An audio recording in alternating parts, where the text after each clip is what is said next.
So we're going to read chapter 4 of Pippi Longstocking. In our last chapter, Pippi, she chased the cops around because they were trying to take her to a children's home, but they didn't get her. Chapter 4 is called Pippi Goes to School. So I guess they must have gotten through to her about needing to go to school to learn her multiplication tables. Let's see. Of course, Tommy and Anika went to school each morning at 8 o'clock. They trotted off, hand in hand, swinging their school bags. At that time, Pippi was usually grooming her horse or dressing Mr. Nilsson in his little suit. Or else she was taking her morning exercise, which meant turning 43 somersaults in a row. Then she would sit down at the kitchen table, utterly happy, and drink a large cup of coffee and eat a piece of bread and cheese. Tommy and Anika always looked longingly toward Villa Villacula as they started off toward school. They would much rather have gone to play with Pippi. If only Pippi had been going to school too. That would have been something else again. Just think of what fun we could have on the way home from school, said Tommy. Yes, and on the way to school too, said Anika. The more they thought about it, the worse they felt to think that Pippi did not go to school, and at last they determined to try to persuade her to begin. You can imagine what a nice teacher we have, said Tommy artfully to Pippi one afternoon when he and Anika had come for a visit at Villa Villacula, after they had finished their homework, of course. If you only knew what fun it is in school, Anika added. I'd die if I couldn't go to school. Pippi sat on a hassock. Pippi sat on a hassock, Hassock. I don't know what that is. Pippi sat on a hassock, bathing her feet in a tub. Something she's sitting on to wash her feet. Interesting. Maybe that's a word you don't know that you want to write on your book log. It's definitely a word I didn't know. She said nothing but just wiggled her toes for a while so that the water splashed around everywhere. You don't have to stay so very long, continued Tommy, just until 2 o'clock. Yes, and besides, we get Christmas vacation and Easter vacation and summer vacation, said Anika. Pippi bit her big toe thoughtfully. Bit her big toe? Ugh. Suddenly, as if she had made some decision, she poured all the water out on the kitchen floor so that Mr. Nilsson, who sat near her playing with a mirror, got his pants absolutely soaked. It's not fair, said Pippi sternly without paying any attention to Mr. Nilsson's puzzled air about his wet pants. It's absolutely unfair. I don't intend to stand it. What's the matter now? Asked Tommy. In 4 months it will be Christmas, and then you'll have Christmas vacation.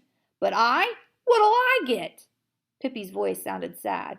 No Christmas vacation, not even the tiniest bit of Christmas vacation, she complained. Something will have to be done about that tomorrow morning. I'll begin school. Did their plan work? Will she stay in school? Tommy and Anika clapped their hands with delight. Hooray! We'll wait for you outside the gate at 8 o'clock. Oh, no, said Pippi. I can't begin as early as that. And besides, I'm going to ride to school. And ride she did. Exactly at 10 o'clock the next day, she lifted her horse off the porch, and a little later all the people in town ran to their windows to see what horse it was that was running away. That is to say, they thought he was running away, but it was only Pippi in a bit of a hurry to get to school. She galloped wildly into the schoolyard, jumped off the horse, tied him to a tree, and burst into the schoolroom with such a noise and a clatter that Tommy and Anika and their classmates jumped in their seats. Woo! Hi there, cried Pippi, waving her big hat. Did I get here in time for pluffification? What's pluffification? That's multiplication that the police officers talked about. Tommy and Anika had told their teacher that a new girl named Pippi Longstocking was coming, and the teacher had already heard about Pippi in the little town. As she was a pleasant teacher, she decided to do all she could to make Pippi happy in school. Pippi threw herself down on a vacant bench without having been invited to do so, but the teacher paid no attention to her heedless ways. She simply said in a very friendly voice, Welcome to school, little Pippi. I hope that you will enjoy yourself here and learn a great deal. Yes, and I hope I'll get some Christmas vacation, said Pippi. That is the reason I've come. It's only fair, you know. If you would first tell me your whole name, said the teacher, then I'll register you in school. My name is Pippilotta Delicatessa Windowshade Maclermint Ephraim's daughter Longstocking, daughter of Captain Ephraim Longstocking, formerly the terror of the sea, now a cannibal king. Pippi is really only a nickname because Papa thought Pippilotta was too long to say.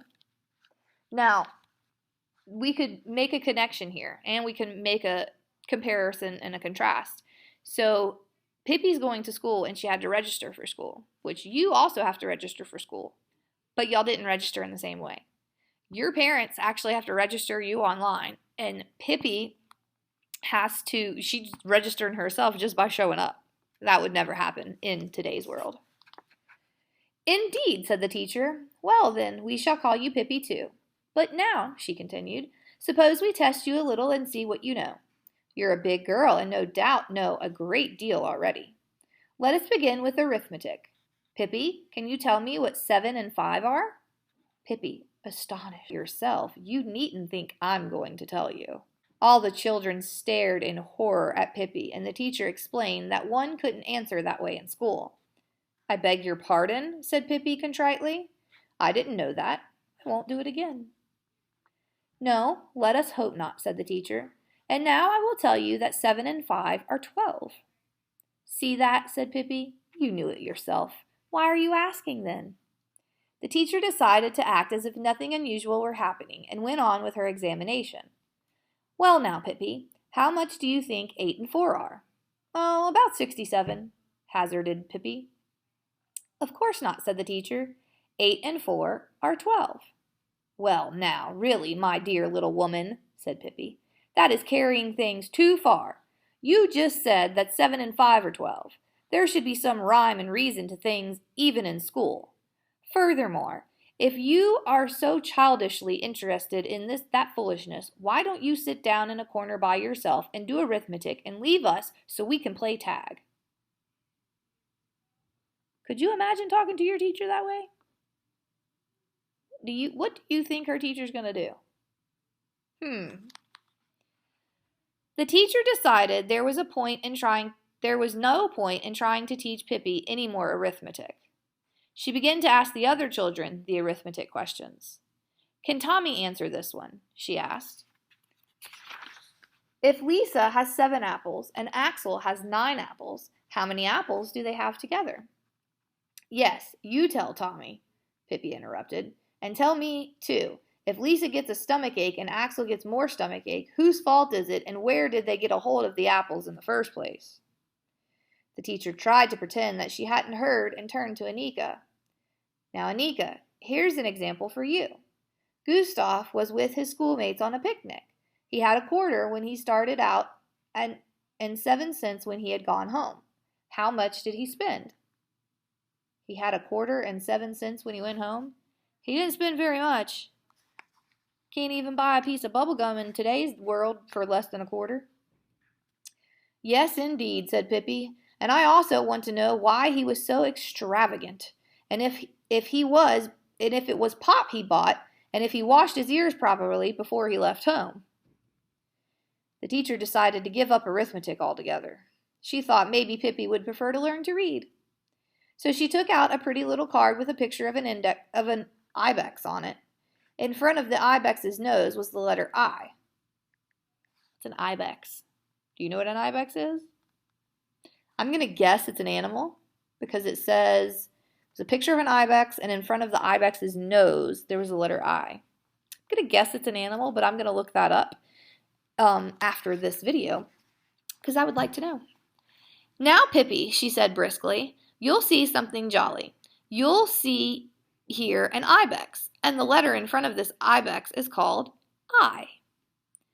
That I'll never believe, said Pippi. I think it looks exactly like a straight line with a little fly speck over it. But what I'd really like to know is what was the ibex to do with the fly speck? The teacher took out another card with a picture of a snake on it and told Pippi that the letter on it was an S. Speaking of snakes, said Pippi, I'll never forget the time I had a fight with a huge snake in India. You can't imagine what dreadful snake it was.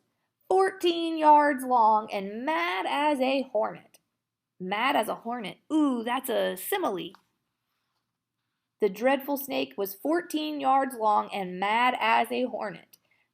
She's comparing the snake to the hornet and using the words like or as. She used as, so that's a simile. Every day he ate up 5 Indians and then 2 little children for dessert. And one time he came and wanted me for dessert. And I wound myself around me. Ugh! But I've been around a bit, I said. And I hit him on the head. Bang! And then he hissed. And then I hit him again, and bingo! He was dead. And indeed, so that is the letter S. Most remarkable. Pippi had to stop to get a breath, and the teacher, who had now begun to think that Pippi was unruly and a troublesome child, decided that the class should have a drawing for a while. Surely Pippi could sit still and be quiet and draw, thought the teacher. She took out paper and pencil and passed them around to the children. Now you may draw whatever you wish, she said, and sat down at her desk and began to correct homework. In a little while she looked up to see how the drawing was going. All the children sat looking at Pippi, who lay on the floor, drawing to her heart's content. But Pippi, said the teacher impatiently, why in the world aren't you drawing on your paper? I filled that long ago. There isn't enough room for my whole horse on that little snip of paper, said Pippi. Just now I'm working on his front legs, but when I get to his tail, I guess I'll have to go out in the hall. The teacher thought for a long while. Suppose instead we all sing a little song, she suggested.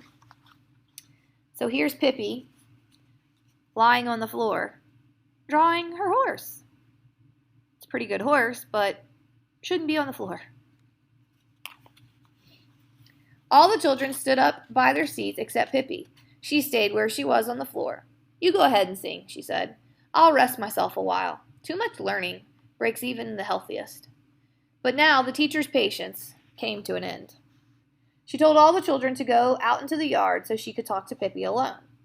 When the teacher and Pippi were alone, Pippi got up and walked to the desk. Do you know what? She said. It was awfully jolly to come to school to find out what it was like. But I don't think I care going to school anymore. Christmas vacation or no Christmas vacation. There's altogether too many apples and ibexes and snakes and things like that. It makes me dizzy in the head. I hope you, teacher, won't be sorry. But the teacher said she certainly was sorry, most of all because Pippi wouldn't behave decently, and that any girl who acted so badly as Pippi did wouldn't be allowed to go to school even if she wanted to ever so. Have I behaved badly? Asked Pippi, much astonished. Goodness, I didn't know that, she added, and looked very sad. And nobody could look as sad as Pippi when she was sad. She stood silent for a while, and then she said in a trembling voice, You understand, teacher, don't you, that when you have a mother who's an angel and a father who's a cannibal king, and when you have sailed on the ocean all your whole life, then you don't know how just to behave in school with all the apples and ibexes. Then the teacher said she understood and didn't feel annoyed with Pippi any longer, and maybe Pippi could come back to school when she was a little older. Pippi positively beamed with delight. I think you're an awfully nice teacher. And here is something for you. Out of her pocket, Pippi took a lovely little gold watch and laid it on the desk. The teacher said she couldn't possibly accept such a valuable gift from Pippi, but Pippi replied, You've got to take it, otherwise I'll come back again tomorrow, and that would be a pretty how-do-you-do. Then Pippi rushed out to the schoolyard and jumped on her horse. All the children gathered around to pat the horse and see her off. You ought to know about the schools in Argentina, said Pippi, looking down at the children. That's where you should go. Easter vacation begins 3 days after Christmas vacation ends. And when Easter vacation is over, there are 3 days. And then it's summer vacation. Summer vacation ends on the 1st of November. And then you have a tough time until Christmas vacation begins on November 11th. But you can't stand stand that because there are at least no lessons. It's strictly against the law to have lessons in Argentina. Once in a while, it happens that some Argentina kid sneaks into a closet and sits there studying a lesson, but it's just too bad for him if his mother finds him. Arithmetic, they don't have at all in schools, and if there is a kid who knows what 7 and 5 are, he has to stand in the corner all day. That is, if he's foolish enough to let the teacher know that he knows. They have reading on Friday, and then have only if they have some books, which they never have. But what do they do in school? Asked one little boy. Eat caramels, said Pippi decidedly. There's a long pipe that goes from a caramel factory nearby directly into the schoolroom. And caramels keep shooting out of it all day long, so the children have all they can do to eat them up. Yes, but what does the teacher do? Asked one little girl. Takes the paper off the caramels for the children, of course, said Pippi. You didn't suppose they did it themselves, did you? Hardly. They don't even go to school themselves. They send their brothers. Pippi waved her big hat. So long, kids, she cried gaily. Now you won't see me for a while, but always remember how many apples Axel had, or you'll be sorry.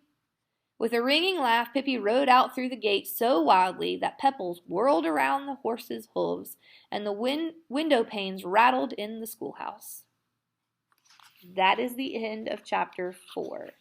So wasn't that interesting? She went to school. The teacher tried with utmost patience to teach Pippi, but Pippi wasn't having it. So Pippi and the teacher, I think, both decided that school wasn't the best for Pippi. And she's going to try when she's older. Make sure that you fill in some section of your book log today.